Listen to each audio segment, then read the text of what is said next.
In life, we encounter people every day, all of whom have stories to share. We rarely take the time to ask people their personal stories, many of which will touch, move, and inspire us in some way. Matt has a passion for making authentic connections and learning about people from all walks of life. He has lived a life of giving back to the community and making a difference in people's lives. Are you ready to meet fascinating people and hear some inspiring stories? The Matt Hilton Show will introduce you to a world of possibilities you never knew existed. Sit back, be present, and enjoy. Here's your host, Matt Hilton. Hey everyone, thanks for tuning in to the Matt Hilton Show. If you're viewing through YouTube, please like and subscribe and make a comment or two and share. And if you're on any other platform like Facebook or Apple Podcast or Spotify, please like and share as well. Make a comment or two too. So today we are joined by a gentleman who is an actor, a director, and a recovering business executive. And Scott, thanks for joining us today. Pleasure's mine. Yeah. Thank you so much for having me here. Yeah, for sure. So I'm excited to hear your story. I know a little bit of it. So let's talk about that recovering business executive. What does that mean to you? So I spent many years corporate scene, right? And being very successful. And when 2020 occurred, I can tell you all about anything prior, but when 2020 occurred, everything stopped for me. I left a job as the CEO of an HVAC company here in town. Okay. And I've owned a consulting firm, which I still own since 97. Nobody was seeing consultants at that time either. And I started, even though we were on lockdown and everything, I started feeling like I needed to figure out what I wanted to do now. What do I want to do next, moving forward? I'm at a complete standstill with everything else I've been doing. What should I be looking for? Another executive job somewhere? Mm-hmm. Should I build the consulting firm? Should I stay where I am with the HVAC company? So all this stuff is running through my mind. Can I ask you a question while you're Yes. Yeah. So as you're going through that process, like the first question that pops into my head is, did the positions and the jobs that you had, did they bring you joy? That's such an insightful question, because that's the same question I asked me. Okay. Asked myself. So here I am going through all this, and I'm looking at it saying, why am I pursuing these specific types of options? And it's because that's what I was conditioned to do, because that's what I'm good at. Okay. And I asked myself, if I could do anything, what would I do? And it took me a while to get out of my mindset and open up and say, if I could do anything, I would stop using acting as a hobby, and I'd be able to do that full time. So you did it as a hobby before? Mm-hmm. Okay. I did. And so it sounded kind of crazy to me coming out of my own mouth, but I went out and I started talking to people, got my first agent, Meraki talent agency in Dallas. Summer Ayala was my agent, and it's been off and running since then. I've switched agents, and I've gotten a bigger agent now, and just a lot of stuff going on. But that's how that started. And so the recovering part for me is, once I did that, I found a different side of myself. I was suppressing a lot of stuff. I was focused on the logical, person that manages a business and all of the fiduciary responsibilities, the people responsibilities, all of the things.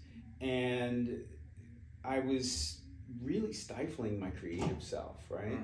And I wouldn't have told you then. I would have said, I can be a little creative, but I wouldn't have told you then that once I was able to actually let that creative part of me out, it would never want to go away. It's a whole Pandora's box is already open. Yeah, I am a different person, and that's what I mean by recovering business executive. Is that that one decision to try something different changed me fundamentally. And for the better. For the better. Yeah. Okay. So, and do people around you see that as well?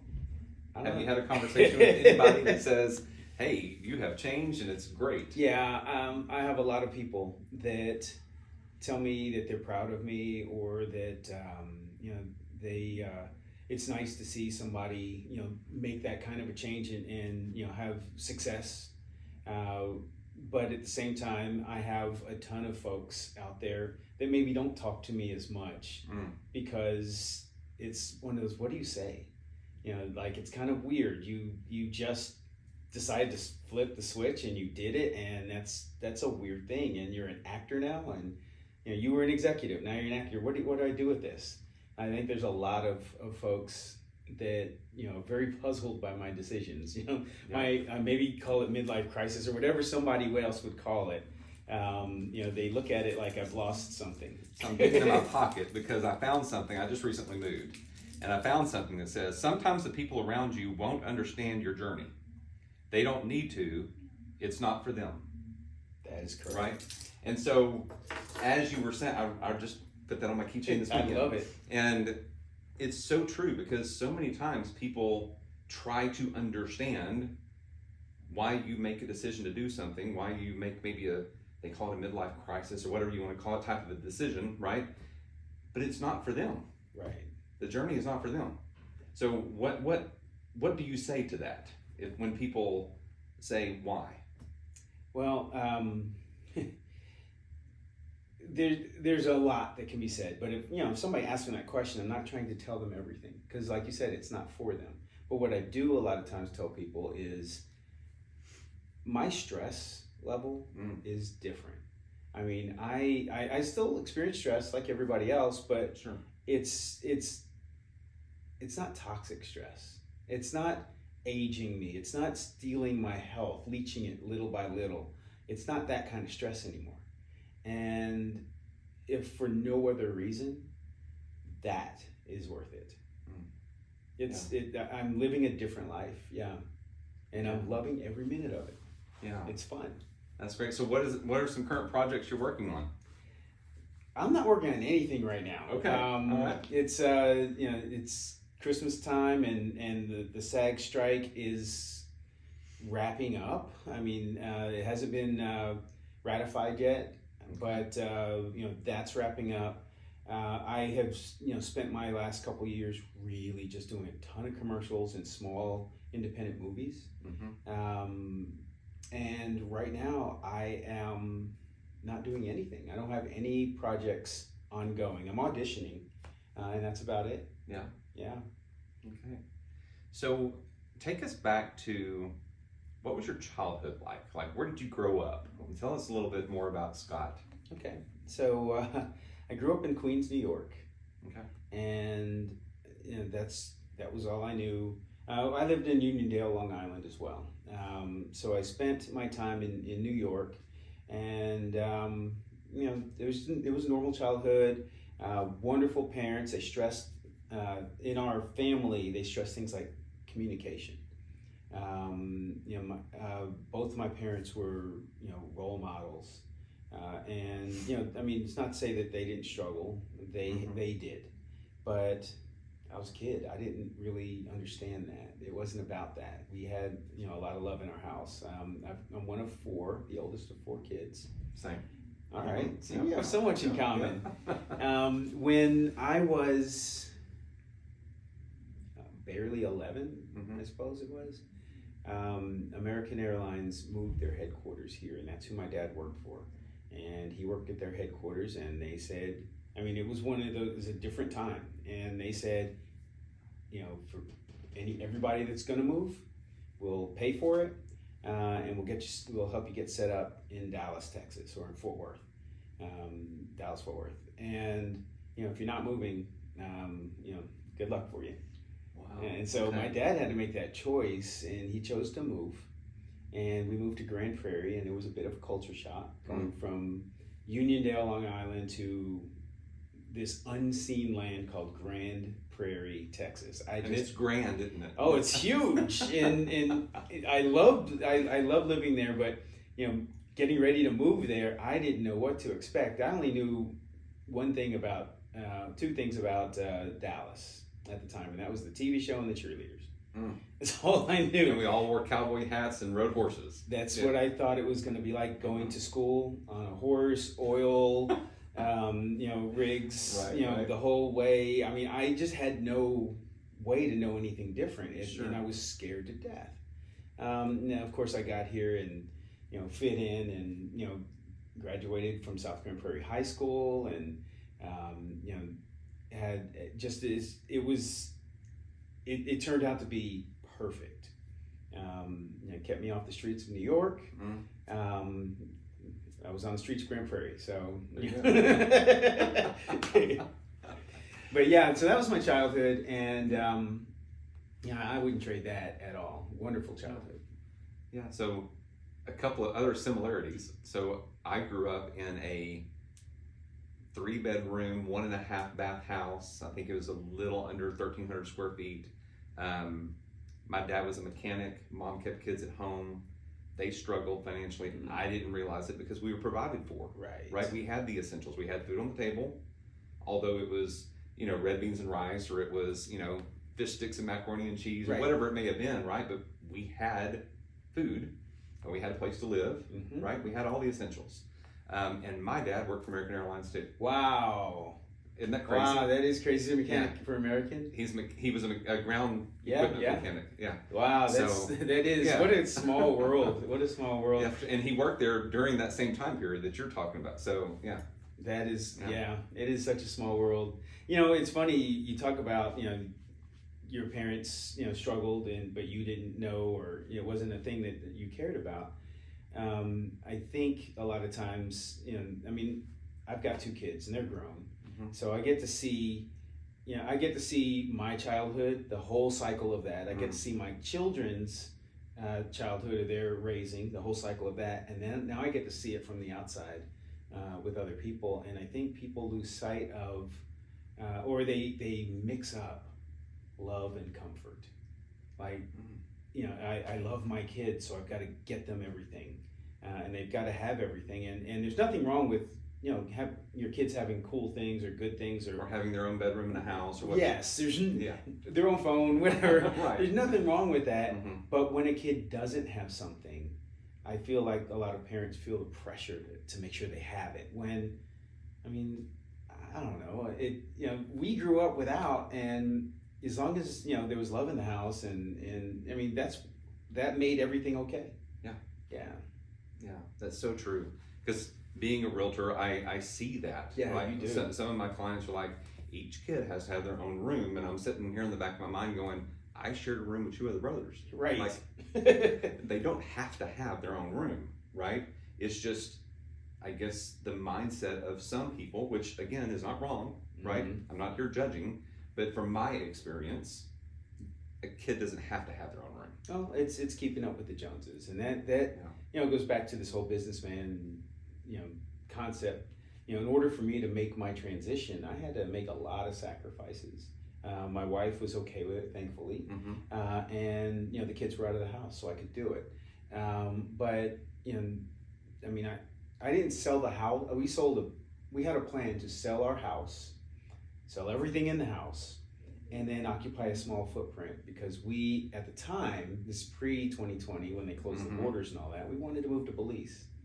And I had this whole master plan, what our empty nest was going to look like. It was going to be the coolest empty nest ever. Right. But then we saw that the borders could be closed, even though it was a once in a million year kind of thing, is COVID, pandemics. Could there be another one? Sure. And I can't not come back. I've got parents, I've got kids, and my job. Right. And we saw that happen, and I was like, we need to stay stateside, so let's just occupy a smaller footprint and figure out what we want to do. So our plan crashed, but we sold the house. I had a really high-end sports car, sold it, and there was no pressure on me to keep up with anybody. And again, some people thought, okay, this guy has completely lost his mind. right? He's not, he was at this level, and now he's not doing things at that level. Well, that level wasn't making me 100% happy, right? And I decided, let's make some changes and see what happens. So outside of what you do right now, what brings you joy? Outside of what I do, what brings me joy? I'm a people guy. I just love being with people that I care about, my friends, my family especially, and I'm happiest when I have healthy relationships around me. When I'm in happy, healthy relationships, and that's something that making the whole change. It really, in certain people, I got to see I had someone who I thought was a really close friend, but when I don't have something to offer, it's very transactional. When I don't have something to offer, that friendship is either not there as consistently, or is present, or maybe it's gone altogether. And I had several instances of that, and it was kind of sad, but at the same time, it showed me, that my judgment was a little off as well on the people. But what do I like to do? I like to be around people, laughing, doing fun things, maybe helping people. Everything I've done in my career has had an aspect of helping somebody else. It's written into my DNA. So, I'm centered around people. Yeah. And something that's been appearing to me quite often here lately is you become the people who you hang around with. That is very true. Right? So if you're feeling depressed, if you're sad, whatever that may be, look around at the people you're hanging around with. Are they depressed and sad too? Mm-hmm. Are you a happy and joyful person? Look around you, and you're probably hanging around with happy and joyful people, right? Type of decisions that you make, the things that you're into. It's not that you might be the only person in your friend group that's into something different, but we all want to be accepted by our friend group. And if you go too far away, all of a sudden this isn't your friend group anymore, and you got to make a new one. And so people tend to be affected by that with everything. All the things that they think about, do, and say. Yeah. And people are in our lives for a season, and sometimes for a reason. Yeah, right. And so people don't like the change either, right? They're used to going and having game nights on Friday nights with their buds, or whatever, or their bunco with the women, whatever it is, right? And so they're used to the routine and all this sort of stuff. And when they start to go off and maybe have to come to that decision point of making new friends, like you say, they gravitate back to what they're comfortable with. Correct. And you could have stayed as a business executive. You probably had offers. You could have pursued different possibilities within that realm, right? But you chose to break off and do something that brought you joy. And I applaud you for that. That's great stuff. And if people would, I think, look into themselves more and really dig down and go, okay, because we spend more time at work than we do at home. That's true. And people I don't think they understand that, because then you go to sleep for 6 to 8 hours every night. So even though you're at home, you're not really conversing with your family, with the people. So you don't have that much time at home when you're in that working part of your life. Well, I think that, people don't see it, or maybe people see it, but it's scary, man. You go to school, whenever your school ends, you go to work, right? And the majority of people that I know, let's say the ones that got a degree, don't work in that degree. And the people that I know that went to work after high school, they couldn't have told you in high school what they were going to be doing. So we kind of follow this path of opportunity, right? Mm-hmm. And we find something that sticks and it makes us money, and then we attach all kind of crap to the money that we make. Different responsibilities, bills to pay, whether it's credit cards or house or car or whatever other kinds of debt, maybe all of the above. And now I can see I'm in a bad place. I don't like where I am at, and I'm trapped, right? And I get that. I mean, I get that for people, and sometimes part of the sacrifice of getting what you want might be a focus on getting out of that situation. You didn't get into it overnight. You might not be able to step out of it overnight, but having a plan to do so might be, what fits you. Right. But it's scary for somebody to say, you know what, I want to do that, and then try to figure that out, and it just either looks like I'm gonna have a minimum of years of suffering if I do that. So I'm not gonna do that. I'm gonna stay where I am, as toxic and unhealthy as it is, and it's, breaking up my relationships, my friends, my spouse, my kids. It's deteriorating from all that, but I'm gonna stay here. And it makes me sad that there are people that are that trapped. Yeah. And I think part of that too, Scott, is that so many people have jobs and they live paycheck to paycheck. Yeah. Right? And so there's so many hours in a day, right? And they may already work 2 jobs to make ends meet or whatever that may look like. And so they're looking and going, I have no way out, right? So, I mean, I don't want to say that about my growing up with my parent, and things, but in a way, what was there, right? Because my mom didn't work outside the home. She didn't go to college. She had a high school diploma. Same for Dad. So I was the one who hired my mom for the first time when I had a private investigation firm in Dallas. And I taught her how to turn on the computer, how to write an email, like all the basic things, right? But she had no clue of that was even a possibility. Right? Because she was in her construct, in her bubble, right? And didn't know what to look. She didn't know what she didn't know. Right? That's correct. And wow. Yeah. Yeah, it's just one of those things that once you realize it, our brains figure things out along these lines, sometimes a lot slower than our ability to have good situational awareness, and we just find ourselves in a bad situation that's hard to extricate ourselves from. There was a book, haven't read this book in a really long time, and I can't even remember the guy's name that wrote it, but it's called Orbiting the Giant Hairball.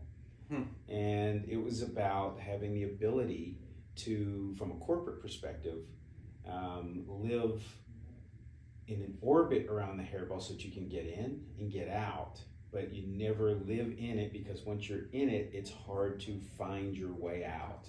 It's just, it's a big cluster. Right. And his thing was, he wrote the very, very happy cards for Hallmark.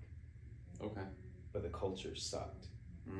And how do you do your job, which is very counter to everything around you?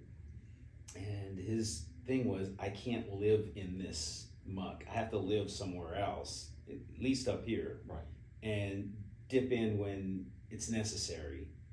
Have the lingo, go to the meetings, do the things, and pop right back out so I can be creative and happy for the people that I'm writing these cards for. And I overlaid that to life. I've done that many times. And you got to orbit the hairball. Yeah, it's a hard thing, but once you get the concept, you can start, even on a daily basis, see things that are part of the hairball and keep your little bit of distance from them. Wow, I'm gonna have to read that book now. Yeah. So yeah, I hope it's on Audible, because that's how I read most of my books now. It's an older book. So, I can't even tell you what year it came out, because it's been a while. But it's one of those things that just has always stuck with me.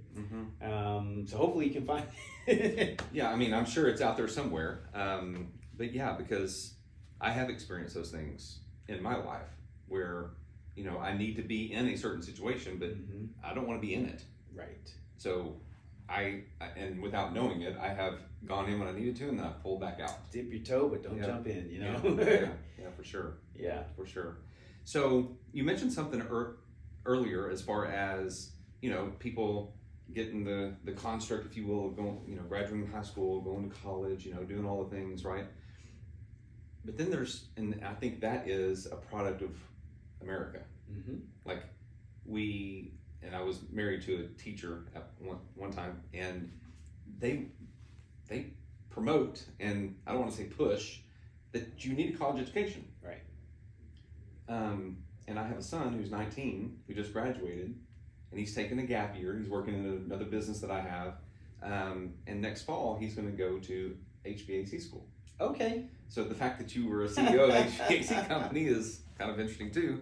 But the trades, right? Like, there is such a high demand for people who are in HVAC technicians, plumbers, electricians, all the things.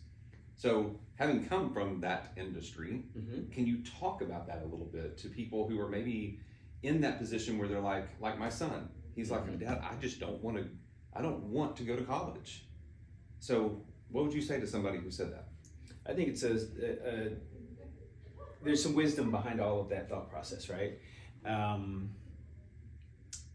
School costs something like 100 times maybe what it used to cost back in even the 80s. Mm. I mean, school, the cost is it's mind-boggling. Right. That you would start your adult life, with that kind of debt. But I did it. I did it too. And it was the way that we were, we were shown a track. Conditioned. They were conditioned. There are other tracks, but we were shown one that was the one. And, I did it. And coincidentally, both of my kids did it.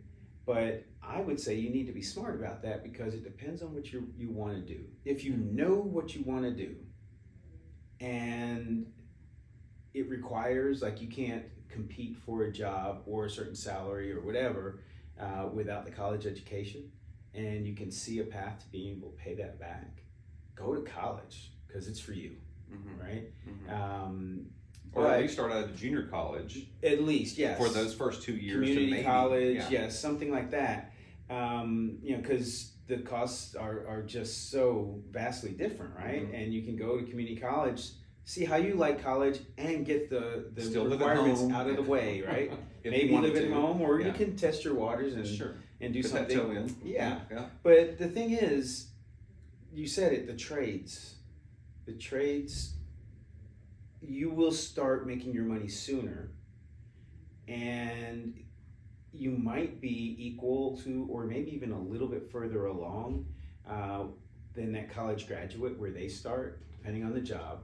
But you might be able to be very competitive when they graduate, and you with your experience, right? And you can, plan a life. You can, you get practical experience, a lot of stuff. The big difference is, I mean, it depends on the person. It's white collar, blue collar, right? Mm-hmm. If you're the person that likes, it's not to say that you can't do things, but there's just different cultures, right? If you're, going to be a lawyer or something, it's a different culture than working for an HVAC company, right? Right. If you're the type of person who I need to buy the fanciest cars, you might have the money either way. But I need to buy the fanciest cars. I need to, go to the opera. I need to do this. I need to do that. You better find a way to own that company that you're going to, get your trade skills for, right? Because the people that work in that company might look at you differently. You might be what we talked about here, where you make some different decisions, and your friend group might not be the people that you're around the majority of your time, right? And that it could be awkward or weird, right? Just depends on the person, I think. But I tell people, you don't have to go to college, man. It's not for everybody. It's not for everybody, and it's just the expense to start your life with that debt and not be sure of what you're going to do. Mm-hmm. That's scarier than what I did. Yeah. Yeah. And another part of that is you don't have to like do one or the other, and it's a decision that you can't go back and change. Correct. Like if you think you may not want to go to college, then maybe test the water, see what you like, work somewhere, do whatever. And then if you find out 3 or 4 years later, you can then go to college if you want to. It's not like you made that decision, now you can't go. Right. But I think that's what is in people's minds is once you make that choice, you're stuck in that and it's not the case. Well, I mean, and I don't know. I went to college. I graduated from college, but I had to work. I had to work for school, right? So I did a full-time load at school, and I did full-time work. And the work was to pay for books, pay for going out. I had an apartment. I wasn't living at home, so pay for my apartment, right? Just, the stuff that you need, right? My little beater of a car and the insurance that goes with it. But I worked, and sometimes there were times when I was like, I need to focus on school, and I'm going to work as much as I can. And there were times when work was advancing and things were going good. I was making good money at different times, and I was making bad money at different times in my college career. Sure. But there were times when work. One of the things that I did was I worked for Southwest Airlines while I was going to school, and I kept getting promoted. And one of those promotions required me to do a lot of travel. So I was traveling and going to school. And it was super tough. And it wound up causing a little bit of a delay in my ability to get my degree. But I was already so far in it.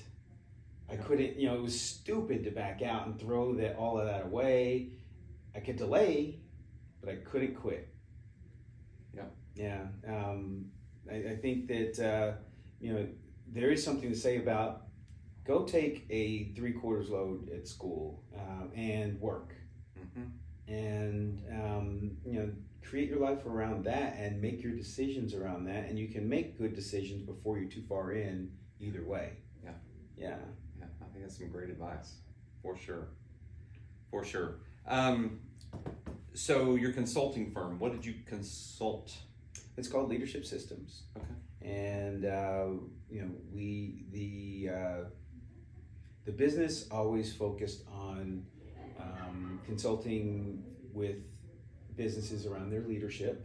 So working with the company leaders, whether that be training leaders to be more effective, working with corporate culture. Working with ethics. I wrote a book on ethics.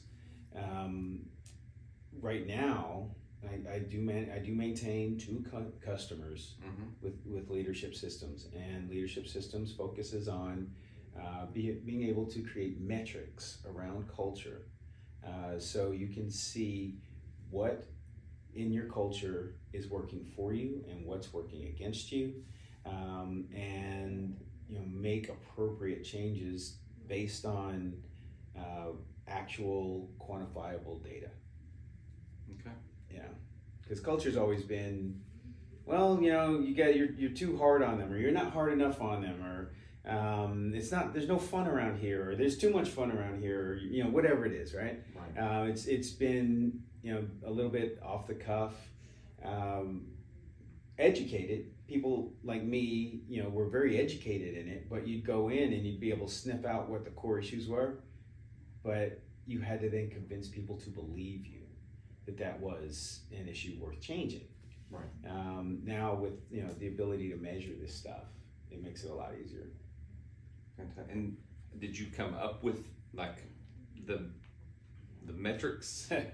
I had something called the culture assessment tool a dozen years ago, and it was a way for me to take all the things that I could walk into a business and see with my eyes and get them to see as well, but it wasn't scientifically valid. I partner with a company called the Culture Think Tank, and they are data scientists. And they are the ones who do the measurements. They are the ones who can put together the the appropriate tools to get to that quantification of what's going on in your organization. Even if you can't put words to your culture, we can see what's in your culture and how much effect that has on your bottom line, good or bad. Okay. Wow. When you mentioned about company culture, that's Keller Williams is big with their culture. I have been, I want to say, yes, in this office, doing lunch and learns for people here. It's been many a year, but I've done it. yeah, for sure. Because we want it to be a place that people are attracted to, and then they never want to leave. Right. So that's what my definition, and I think I've heard it, within the Keller Williams family of that's what culture is creating a place that people are attracted to, and then they never want to leave. Right. And you guys tend to have a lot of support, and you guys just are set up for success in general, and you get a lot of those. I'm here to teach a lunch and learn, and there's 20 people in the building to hear it. That kind of stuff is not everywhere. Yeah, for sure. So if you had to go back and do it all over again, what would you do different?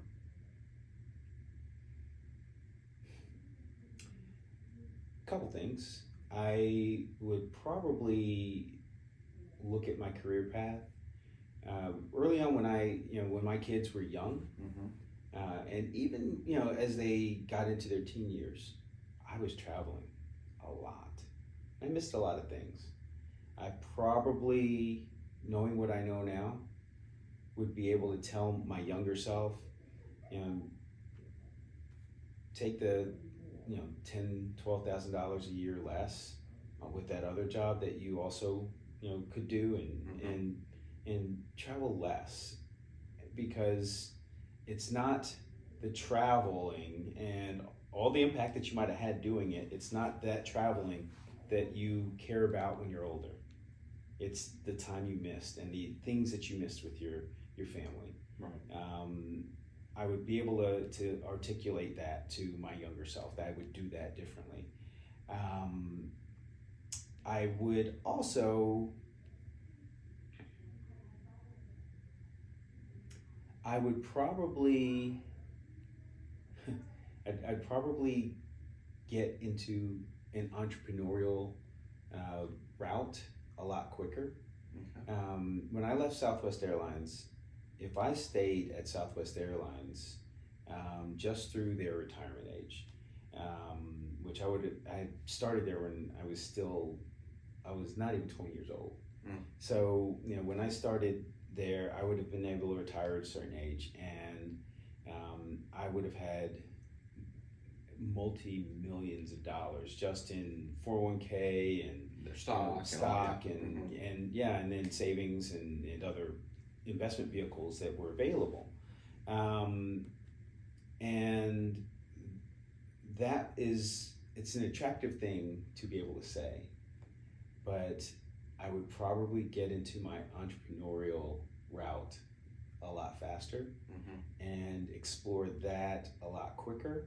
I would probably also, knowing what I know now, get into what I'm doing now a lot more than I was. I was doing some community theater and being an extra, once or twice a year on a show, and I loved every minute of it. And I would probably explore that a lot more. I was in a different position. I had 2 young kids, a house, the 2 cars, the big dog, all the things, and just look at it from, a building. I would start building that a lot faster or a lot earlier, so that I could get into really where my heart's at a lot quicker. Yeah, I think it would have made a big difference. So for those that are tuning in that may want to be an extra or do some community theater, what's the best way for somebody to do that?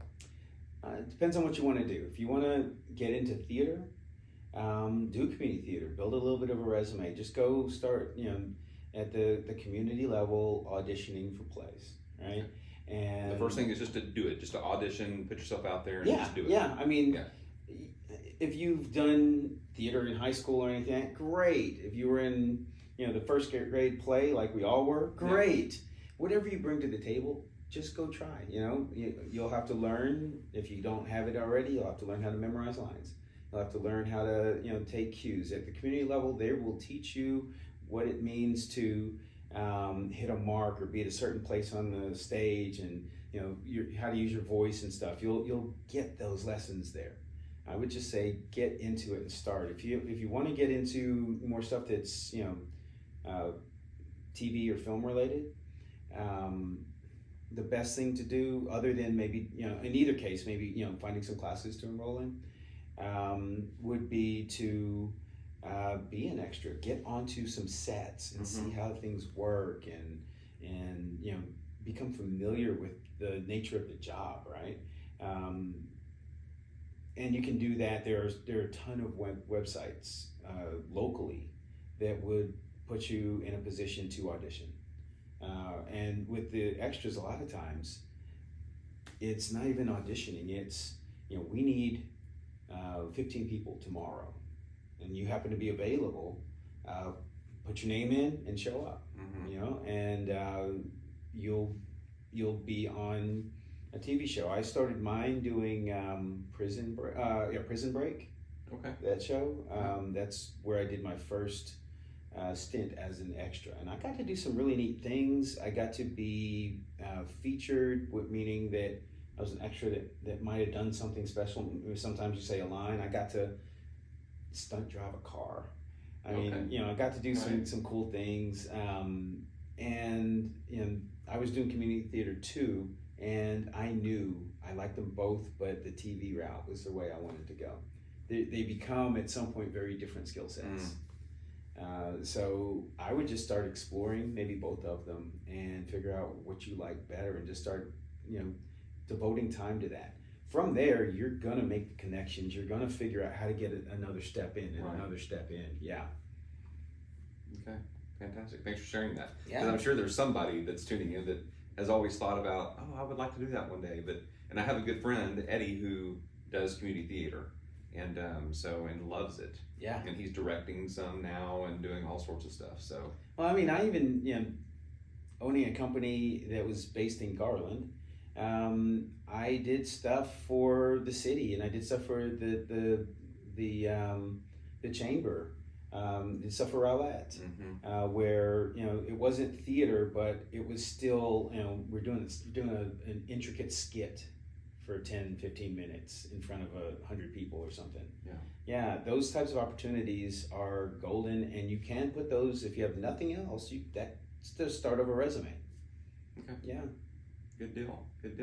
Well, as we wrap up, and believe it or not, it's been 45 minutes. Yeah. So let's wrap up with 3 questions that I ask all my guests at the end. One is, who is a living person that you'd like to meet? Can I have more than one? Nope. Oh no.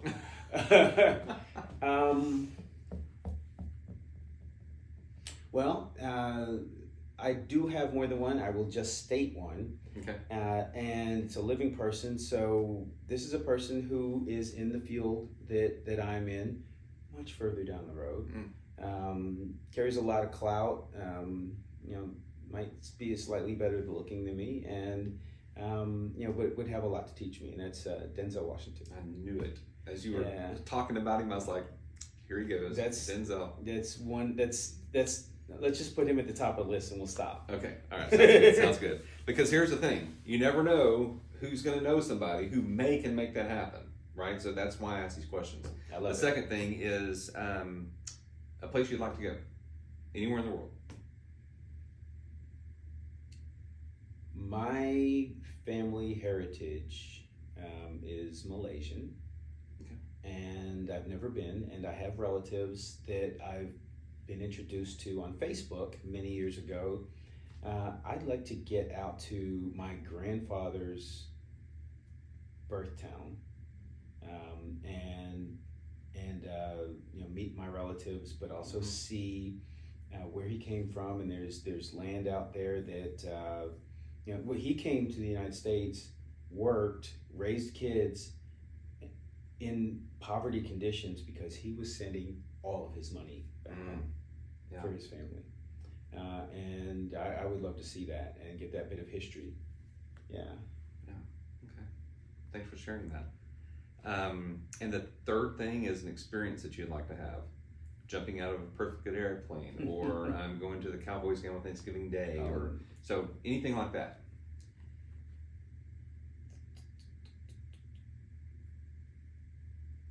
I wouldn't mind being able to experience the Olympics. Like go and spend a week at the Olympics, and you know, maybe I get to meet some of the athletes, maybe I don't, but just the gathering of the world that you'd be in the middle of, and you know, for the most part, everybody's there. You know, they're hopeful, they're happy, and you get to interact with people in a different way. I think I would love that. So yeah, if you're listening, make that happen for me. That's great. That's great. And the Olympics are going to be in LA in 2028. That's correct. So, you know, I mean, it could happen. And LA acting, you know, all the things. So I've got some family out there, but I have a feeling they are going to rent out their homes for, you know, obscene amounts of money. And so it's not like I can go stay with them. So I still need to be working it, but I'm not working it, but, you know, working it to be able to get out there and do it. There you go. There you go.